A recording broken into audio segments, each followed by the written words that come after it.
Nghệ An vào cuối mùa hè luôn mang theo cái nắng gay gắt, nhưng buổi chiều hôm ấy lại lặng lẽ khác thường. Con đường đất dẫn vào nhà bà Hòa phủ một lớp bụi mịn, ánh nắng nghiêng qua những tán tre già tạo thành những vệt sáng đứt đoạn. Ngôi nhà cấp 4 của bà vốn khiêm tốn nay càng trở nên cô quạnh, như thể từ lâu nó đã chứng kiến nhiều buồn vui hơn những gì nó có thể giữ kín. Bà Hòa, người phụ nữ đã sang tuổi 70, sống một mình từ ngày chồng mất. Con cái đi làm ăn xa, chỉ còn đứa cháu nội tên Lâm ở cùng được hơn một năm nay. Lâm mới 19 tuổi, dáng người gầy gò, ánh mắt thường lảng tránh. Từ khi nghỉ học sớm, cậu trở nên khép kín hơn, ít giao tiếp, ngoại trừ những lần tụ tập với vài người bạn xấu trong xã. Bà Hòa thương cháu, mong Lâm thay đổi, nhưng càng ngày bà càng cảm nhận một khoảng cách lạ lùng đang lớn dần giữa hai bà cháu. Lâm thường về nhà muộn, có hôm mặt mũi bơ phờ, ánh mắt có chút dữ dội mà trước đây không hề có. Những đêm không ngủ được, bà Hòa ngồi bên cửa, nhìn ra khoảng sân tối và chỉ nghe tiếng bước chân cháu trở về như tiếng vọng báo trước điều bất ổn. Cũng trong khoảng thời gian ấy, trong làng bắt đầu râm ran tin đồn về nhóm trai trẻ dính vào cá độ bóng đá và vay nặng lãi. Khi nghe tin, bà Hòa thoáng lo, nhưng vẫn tin rằng cháu mình sẽ không dại dột. Bà đã dành cả đời tần tảo, chắt bóp từng đồng để dành dụm ít vàng phòng khi tuổi già đau yếu. Nhưng chính những thứ bà cất giữ cẩn thận ấy lại vô tình trở thành hạt giống cho một xung đột lớn hơn. Buổi chiều hôm đó, bà tranh thủ dọn dẹp gian nhà trong, nơi đặt chiếc hòm gỗ cũ. Trong lúc kéo hòm ra để lau quét gầm giường, ổ khóa sắt rơi xuống nền đất, phát ra tiếng kêu chói tai. Lâm đứng ở cửa, giật mình nhìn vào. Ánh mắt cậu dừng lại lâu hơn bình thường, như thể đang cố ghi nhớ điều gì. Bà Hòa nhận ra nhưng không nói gì, chỉ lẳng lặng nhặt chiếc khóa lên. Khoảnh khắc ấy thoáng qua rất nhanh, nhưng trong lòng bà bỗng có linh cảm khó tả, như một cơn gió lạnh lướt qua khiến sống lưng rùng mình. Những ngày sau, mối quan hệ giữa hai bà cháu trở nên căng thẳng hơn. Lâm tỏ ra bứt rứt, hay cau có và lơ đễnh. Bà Hòa không rõ chuyện gì đang diễn ra, nhưng bà cảm nhận có điều nặng nề đè trên vai đứa cháu. Một lần bà thử hỏi nhẹ nhàng, nhưng Lâm chỉ đáp qua loa rồi bỏ lên phòng, để lại sau lưng tiếng đóng cửa cụp một cách lạnh lùng. Dì Phượng, người hàng xóm thân cận đôi khi sang chơi, cũng nhận ra sự thay đổi ấy. Dì khuyên bà nên để ý cẩn thận, vì dạo này trong làng nhiều vụ mất trộm vặt. Nhưng bà Hòa chỉ mỉm cười, không tin cháu mình lại có thể dính vào điều sai trái. Tình thương khiến bà dễ bỏ qua những dấu hiệu rõ ràng, nhưng sự bất yên vẫn len lỏi trong từng đêm dài. Một buổi tối, khi ngồi vá lại chiếc áo cũ, bà nghe tiếng Lâm thì thào trong sân cùng ai đó. Giọng cậu không giống bình thường, hành xử lo lắng và giận dữ. Bà chỉ kịp nghe vài câu rời rạc. Tao đang cố, để tao thu xếp.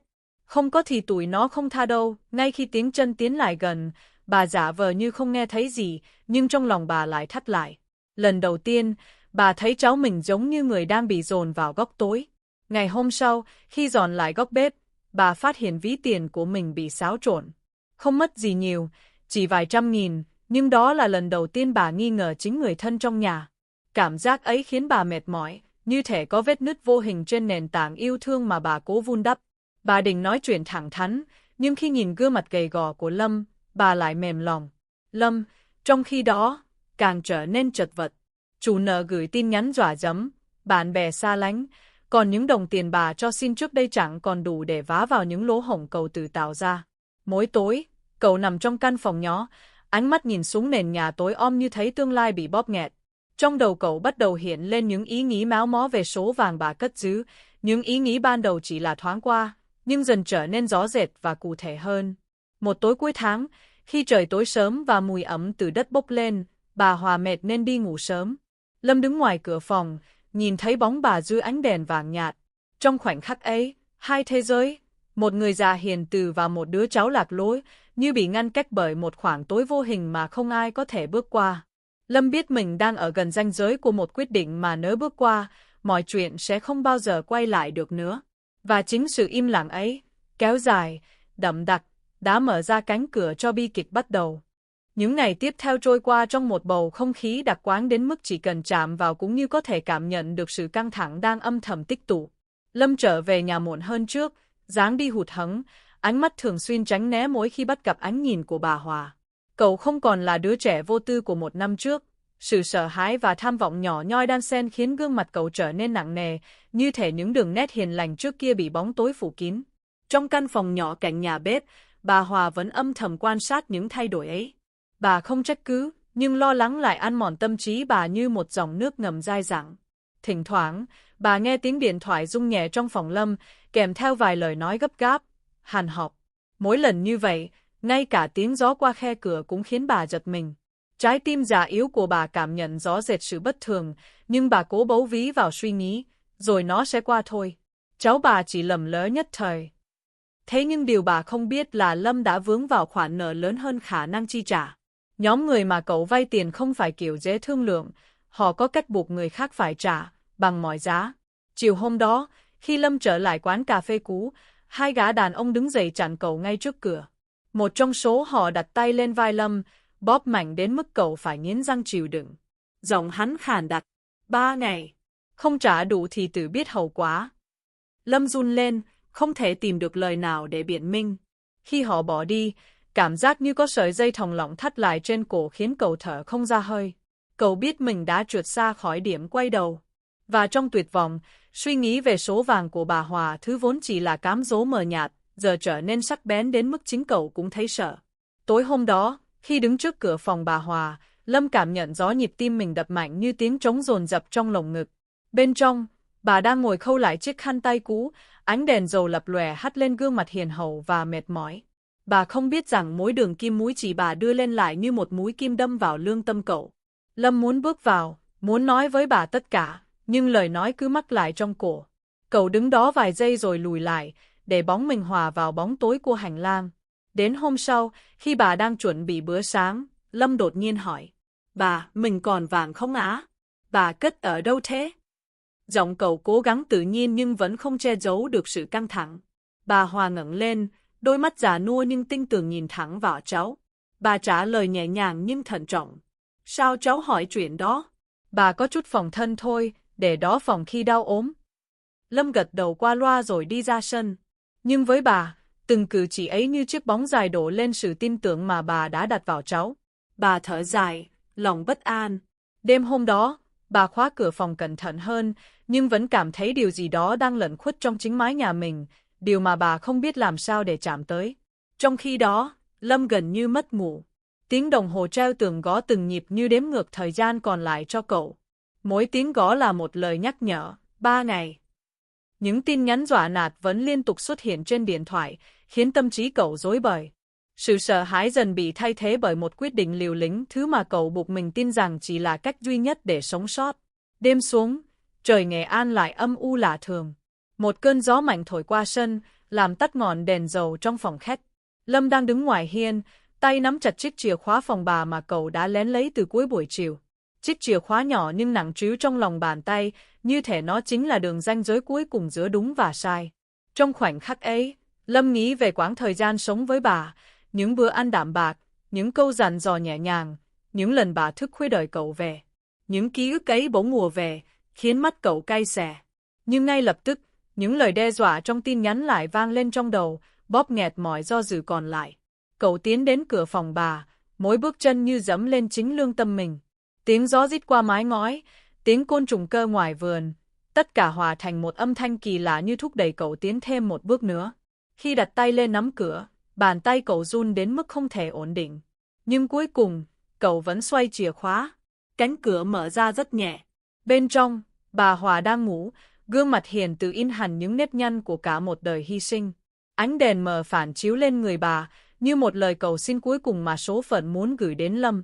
Nhưng với đôi mắt đã bị nỗi sợ và sự bế tắc lấp đầy, cậu chỉ thấy trước mắt mình một lối thoát duy nhất.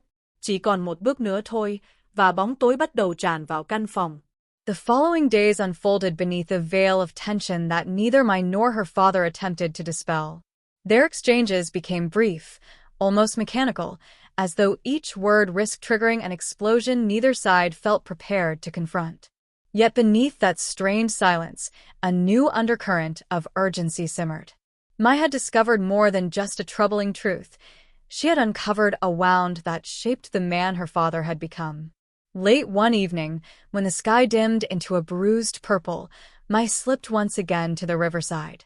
The wind carried the scent of rain, heavy and metallic, brushing her cheeks like a whispered warning. She stood at the same spot where her father had faltered days earlier, staring at the restless current. The river seemed different now, not only a threat but a keeper of secrets. She imagined it swallowing memories, pain, entire stories that families refused to speak of. She hugged her arms tightly around herself, replaying the revelations she had pieced together. Her father had once been a promising young fisherman, respected and admired.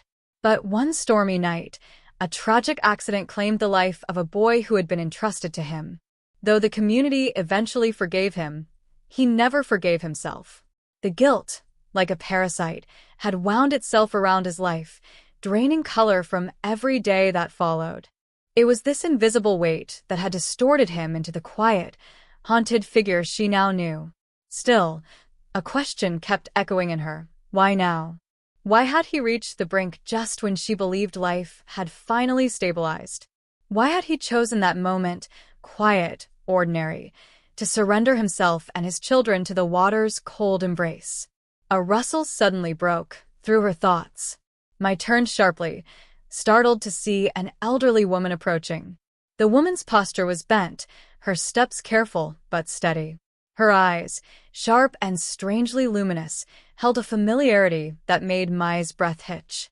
She recognized her as Balu, a long-retired midwife who had lived in the area longer than any written record could confirm. Rumor claimed she knew every secret the village had buried. "I thought I might find you here," Balu said, her voice rusted yet warm. Rivers tend to call to those carrying questions. Mai hesitated, but didn't step away. "I just needed to think." "You've been thinking so loudly the river itself can't hear you," the old woman replied with a faint smile. "You're wondering what pushed your father over the edge." Mai's heart thudded painfully. "If you know something, please tell me." Balu lowered herself onto a weathered stone, her joints cracking in protest. "Your father's burden is heavier than guilt alone. There is something else, something he has never spoken. Something he fears more than shame." The air thickened, as if the river itself leaned in to listen. Mai knelt in front of the old woman. "What is it?" "For years," Balu began, "he has believed that tragedy follows him. That anyone who stays close to him, family, friends, even neighbors, becomes vulnerable to misfortune. He carries a superstition planted in him long ago by those who did not understand grief and chose instead to attach curses to it. He thinks he is a danger to his own blood." The words felt like stones dropping into Mai's chest. "That's why he tried to." She couldn't finish the sentence.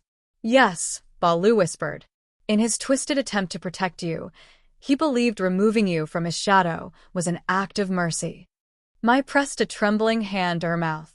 It had never occurred to her that her father's act, horrific as it was, had been born from a belief warped by years of fear and isolation. He wasn't just broken. He was misled by a narrative he had never questioned, one that had cornered him into despair. "But that's not true," Mai said fiercely. "None of it is true." "Of course it isn't," the old woman replied. "But belief, child, can be a stronger prison than iron. And your father has been locked in it for decades." Mai stared at the river again. Its surface had darkened with the rising clouds, becoming a mirror of her father's state of mind. Deep, murky, unpredictable. She realized then that rescuing him had only been the first step. What he needed now was not safety of the body, but liberation of the mind. She would have to confront the roots of his fear, break apart the myths he clung to, and rebuild the fragile bridge between them. A low rumble of thunder rolled across the sky, urging her to move. She stood, her resolve hardening like stone. She could no longer allow silence to dictate their lives. If her father had believed he must face his demons alone, she would show him that he no longer had to. Before she left, Balu placed a wrinkled hand on her arm. "Be prepared," the old woman murmured. "When you face him with the truth, he may resist. Pain has a way of defending itself." Mai nodded. "I'm not giving up on him." She walked away from the river as the first raindrops began to fall, each drop echoing the pulse of her determination. The storm gathered behind her, but for the first time, she didn't feel afraid. She was heading home, not to confront her father, but to reclaim him. And yet, as she approached the dim outline of her house, she sensed something was already wrong. The door was slightly open. A light flickered inside. Her father was nowhere in sight. Mai froze at the threshold, her hand hovering above the door as the faint glow inside flickered like a distressed heartbeat. The house, usually still, almost too silent, now hummed with an unease she could feel along her spine. She pushed the door open carefully, each step deliberate, every sound amplified by the storm now gathering outside. The distant thunder murmured as if urging her forward. Inside, the air felt denser, as though it were holding its breath. A single oil lamp burned on the table, its flames stretching thin, casting trembling shadows across the wooden walls. Her father's coat hung neatly on the chair, dry and undisturbed. But he was nowhere in sight. "Bah!" Mai called softly, her voice fragile but steady. No answer. She moved deeper into the room, scanning every corner for signs of his presence. The bowls from dinner remained untouched, evidence of a meal no one had eaten. The mat where he usually rested appeared slightly crumpled, as if someone had risen abruptly. Her heart tightened. He had left in a hurry. Or worse, he had left with intention. A sudden gust of wind slammed against the shuttered window, making her flinch. The lamp's flame quivered violently, nearly extinguishing before pulling itself upright again. Mai steadied her breathing. Panic would only blur her judgment. She needed clarity now more than ever. As she walked toward the back room, she noticed something unusual, her father's old notebook lying open on the table. He guarded that notebook fiercely, never allowing anyone to touch it. For it to be left open meant something had shifted inside him. Mai approached it slowly, almost reverently. The pages were filled with dense handwriting, dates, sketches, fragmented memories he had never spoken aloud. The last entry caught her eye. The ink was darker, fresher. "If shadows follow me, I will not allow them to claim her. But I am tired. So tired. Tonight I must choose." Mai's breath stuttered. He was slipping again, falling back into the same chasm that had nearly consumed all of them. But this time, she sensed something different. There was a resignation in his words that scared her more than the desperation she had witnessed before. Desperation could be argued with. Resignation could not. She gripped the edge of the table. Where would he go? Not the river again. He knew she would look there first. But pain had a way of circling back to places familiar, even when logic warned against it. Still, he wasn't acting on impulse. The open notebook, the lit lamp, the untouched coat, they suggested thought, preparation. Mai stepped outside, letting the storm's wind lash against her face. Darkness blanketed the village, the clouds heavy and low, pressing the world into a narrowed tunnel of shadows. She scanned the road leading toward the river. Empty. The path toward the old shack by the fields. Silent. The hill where her mother was buried. Her heart wrenched. Of course. Her father had always visited that place when his grief became unbearable. It was the only corner of the world where he allowed himself to be vulnerable. The only place where he didn't hide. Mai ran, rain soaking her clothes within seconds, turning the ground beneath her feet slick and unpredictable. Her breath came in sharp bursts, but she did not slow. The night seemed to lean into her path, urging her forward with relentless urgency. When she reached the base of the hill, she stopped briefly to steady herself. The climb was steep, and the rain made it treacherous. But a faint glow, like the shimmer of a small lantern, gleamed near the top. Her chest tightened. He was there. She continued upward, gripping the wet grass, pulling herself along the incline until she reached the small clearing where her mother's grave stood. The lantern flickered beside it, and her father knelt in front of the gravestone, his back hunched, shoulders trembling. "Bah," she whispered, afraid that a louder voice might shatter him completely. He didn't turn, but she could hear his ragged breathing, heavy, uneven, as though each inhale was a battle he wasn't sure he wanted to win. Mai approached slowly, kneeling beside him. Rain trickled down her face, mixing with tears she no longer attempted to hide. "You shouldn't be here alone," she murmured. He finally looked at her. His eyes were hollow yet burning, filled with the remnants of a storm fiercer than the one raging around them. "My," he said, his voice cracked. "I thought if I came here, I could find an answer." "There is no answer here," she replied gently. "Only memories." He lowered his gaze. "Memories are what ruined us." "No," she said firmly. "Silence is what ruined us. You carried everything alone until it swallowed you. But you don't have to fight this by yourself anymore." Her father shook his head, rain dripping from his hair. "The curse." "There is no curse," she interrupted, gripping his hand tightly. "You believed it because you were hurting. But we survive together, or we fall together. You don't have to choose alone." For a long moment he said nothing. The storm roared, lightning fracturing the sky in violent flashes. And then, slowly, as though releasing a weight he had carried for decades, he leaned into her embrace. Mai wrapped her arms around him, anchoring him against the tempest. The lantern flickered once, then steadied. A fragile quiet settled between them, a beginning, not an end. And yet, far below the hill, through the curtain of rain, a figure watched them from the shadows. Unmoving, unblinking, waiting. The storm had calmed by dawn, leaving behind a washed-out sky and the scent of wet earth. Mai and her father descended the hill in silence, both exhausted yet bound by a fragile thread of understanding newly formed between them. The world felt quieter, as if nature itself was exhaling after a night spent holding everything taut. But Mai sensed the tension lingering beneath the calm, an invisible presence clinging to her thoughts. She remembered the shape she had glimpsed at the base of the hill, dark, still, unsettling. She hadn't mentioned it to her father. He was already too close to breaking. At home, the air felt different, as though someone had been inside during their absence. The door stood slightly ajar, not enough to be obvious, but enough to alert a mind already on edge. Mai stepped in cautiously. Her father followed, fatigue slowing his steps. Shadows clung to the corners of the room, and the dim light revealed small irregularities that hadn't been there before. The stool shifted a few inches, the curtain edge lifted as if touched, and the old notebook now closed when neither of them had touched it. Her father paused. "Did you move anything?" Mai shook her head. A strange heaviness settled between them.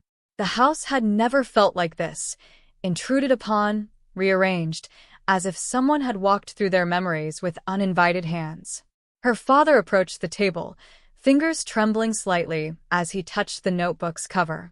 His expression darkened, but not with the same despair that had clutched him before.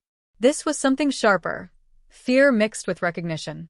"You think someone came here," Mai said quietly. "I don't think," he replied. "I know." Before she could question him, a firm knock echoed through the house, startling them both. Mai's pulse quickened. Visitors were rare, especially at this hour. She opened the door to find Officer Lamb standing on the threshold, his uniform damp, his face set in a grave expression that pushed aside any attempt at courtesy. "We need to talk." Her father stiffened. "About what?" "A neighbor reported seeing someone lingering near your home last night," Lamb said, glancing past Mai into the room. Around the same time the storm intensified. They described a tall figure with a limp, holding something metallic. Mai exchanged a look with her father, one filled with unspoken dread. "Limp," her father repeated, voice strained. "Metallic, like what?" "We're not sure," the officer replied. "But there have been reports of break-ins in nearby hamlets. Items taken weren't valuables, more like personal belongings. Journals, letters, objects with sentimental value." Mai felt her breath catch. Someone wasn't stealing for profit. They were stealing histories. "We believe the intruder may be connected to a case we've been tracking," Lamb continued. "A man who disappeared years ago after suffering a psychological breakdown. He was known to fixate on the past, on other people's stories. It's possible he convinced himself those memories belonged to him." Her father's body went rigid. A shadow of recognition flickered across his face, one that Mai didn't understand. But before she could ask, he stepped back, gripping the table to steady himself. "What's his name?" he asked, barely above a whisper. Lamb studied him. Do you really want to know? Silence stretched thin and trembling. Her father finally nodded. 俊豪. The name sliced through the room like a blade. Mai saw her father's reaction instantly, his eyes widening, breath faltering, shoulders collapsing inward as if struck. She had never heard the name before, but something in her father's expression told her it had once meant everything. Bah, she whispered. Who is he? He didn't answer immediately. Instead, he sank into the nearest chair, covering his face with both hands. The fragility Mai thought she had helped mend cracked open again. Lamb softened his tone.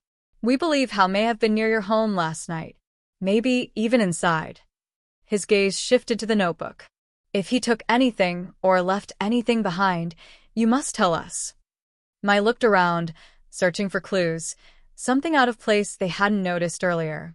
Then she saw it, a small strip of cloth caught at the window latch, dark blue with a frayed edge. She picked it up carefully and handed it to Lamb.